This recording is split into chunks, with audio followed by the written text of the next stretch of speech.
উত্তর চব্বিশ পরগনার বামনগাছিতে খেলার মাঠকে ঘিরে তীব্র উত্তেজনা। স্থানীয়দের দাবি, 1969 সাল থেকে ওই এলাকার একটি মাত্র খেলার মাঠ হিসেবে ব্যবহৃত হয়ে আসছে এই জমি। অভিযোগ, প্রাক্তন তৃণমূল প্রধান নুরুল হকের নেতৃত্বে কিছু লোকজন মাঠটি দখল করে নেয়। রবিবার সেই মাঠ ফেরত পাওয়ার দাবিতে ক্লাব কর্তৃপক্ষ এবং স্থানীয় বাসিন্দারা একত্রিত হয়ে বিক্ষোভে সামিল হন। পরিস্থিতি ক্রমশ উত্তপ্ত হয়ে উঠলে ঘটনাস্থলে মোতায়েন করা হয় পুলিশ বাহিনী। খবর পেয়ে ঘটনাস্থলে আরও পৌঁছন বারাসাতের এসডিপিও বিদ্যাগড় অজিঙ্কা অনন্ত এবং দত্তপুকুর থানার আইসি অনির্বাণ বিশ্বাস। বারাসাতের এসডিপিও স্থানীয়দের সঙ্গে কথা বলে পরিস্থিতি শান্ত করার চেষ্টা করেন। আগামী 7 দিনের মধ্যে জমি স্থানীয়দের ফিরিয়ে দেওয়ার উদ্যোগ নেওয়া হবে বলে স্থানীয়দের আশ্বস্ত করেন তিনি।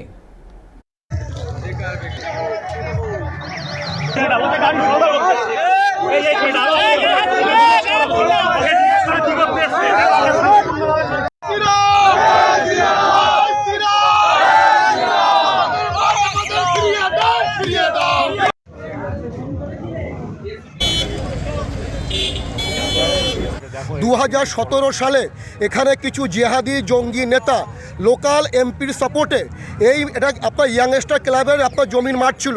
কিশোরের ছেলেরা বাচ্চারা খেলাধুলো করতো, গ্রামের লোকেরা এখানে পুজো করতো, কীর্তন করতো, পয়লা বৈশাখ অনুষ্ঠান করতো। 2017 সালে এখানে কিছু জেহাদি লোকেরা একদিনে লোকাল এমপির সাপোর্টে 5000 লোক জড়ো করে বাচ্চারা মাঠে খেলা করছিল। সেই টাইমে এসে বাচ্চাদেরকে মারধর করে তুলে দেয়। তখন আপনার ছিল প্রধান নুরুল হক প্রধান ছিল। ওরা এসে জেহাদিরকে মদত দিয়ে মাঠ থেকে তুলে দিয়ে একটা ব্যানার লাগায়, বলে এটা আজকে থেকে ওয়াকফ বোর্ডের সম্পত্তি, এখান থেকে ঈদগাহ হবে, এখান থেকে নামাজ পড়া হবে। বলার পরে যখন হিন্দুরা প্রতিবাদ করে, হিন্দুদের উপরে পুলিশ দিয়ে অত্যাচার করা হয়, মিথ্যা মামলা দেওয়ার হুমকি দেওয়া হয়। তারপরে আমরা কোর্টের কাছে যাই, মামলা করি। কোর্ট যেটা লাস্ট বলেছে, এটা ওয়াকফ বোর্ডের প্রপার্টি না, এখানে কোনো লিগাল ডিসপিউট নেই। তারপর থেকে আমরা অনেকবার চেষ্টা করেছি এই মাঠটাকে পরিষ্কার করে ক্লাবের লোকদের হাতে তুলে দেওয়ার জন্য। ক্লাবের লোকরা চেষ্টা করেছে, কিন্তু বারবার পুলিশ এসে আমাদেরকে বাধা দিয়েছে। চাইছি যেভাবে ওরা আমাদের বৈধ জমিকে, ক্লাবের জমিকে, স্কুলের জমিকে দখল করেছে, এটাকে রিকভার করতে চাইছি। এসডিপিও সাহেব এবং আইসি কমিটমেন্ট করছে যে আমরা কম বেশি লিগাল ডিসপিউটটা জানি, আমরা এলাকার লোকদের কমিটমেন্ট করে দিয়ে যাচ্ছি।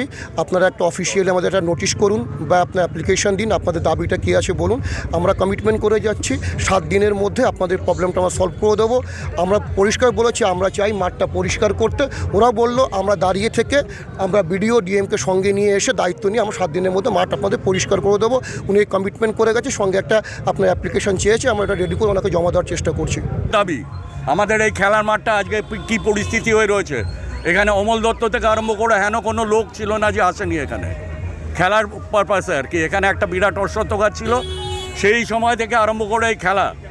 এইটা আমি 71 সালে এখানে এসেছি, তখন থেকে এই মাঠটা এইখানে রয়েছে। সেই মাঠটা আজকে দখল করে দিয়েছে ওয়াকফ বোর্ড থেকে এসে, এখন ওয়াকফ বোর্ডও নেই। জায়গা নিয়ে কিছু এখানে বিবাদ আছে, ওটা সলভ হয়ে গেছে। ওর একটা মাস পিটিশন দেবে, তার উপরে ইনকোয়ারি করে আমরা সলভ করে দেবো ইস্যুটা। ঠিক আছে, হতেই পারে, কিন্তু আমরা একটু বেসিক ইনকোয়ারি করে এটা করে দেবো। ঠিক আছে, এটা প্রসিডিউর পার্ট থাকে, ওটা করে আমরা করে দেবো। এটা থানাতে যাবে, মাস পিটিশন দেবে।